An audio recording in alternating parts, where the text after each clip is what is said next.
What if I'm given temporary accommodation which I can't afford to get to? Now, this is a question that actually came up on our Facebook group, Homelessness Best Practice, and it's an interesting one. So it got quite technical quite quickly.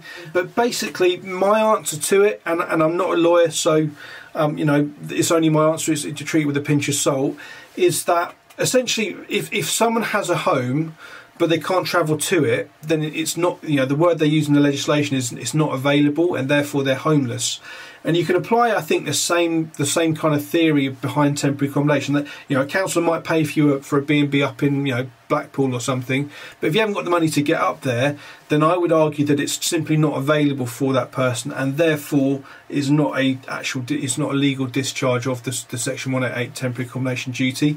Most councils, and again, this is something which came up in the discussion in the group, is that pretty much every other council, other than the one that was asking, essentially said, yeah, we pay for taxis, we pay for public transport in order for that person to get there, and not only to get there, but if they've then got medical appointments or, you know, important appointments back in their hometown, they'll get the transport cost to pay, you know, to basically ferry them to and from it. So yeah, that's my answer to it. If you've been offered temporary accommodation and it's miles away, you just need to say very clearly, I haven't got the money to, you know, to afford to get there.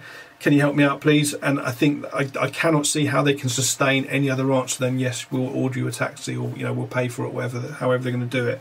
I remember one case I worked in when literally a staff member, it's actually a social worker, came with, like, you know, 20 quid in, you know, drove up to the place we're at to give them 20 quid for a taxi. So it seems to me that they have to do it.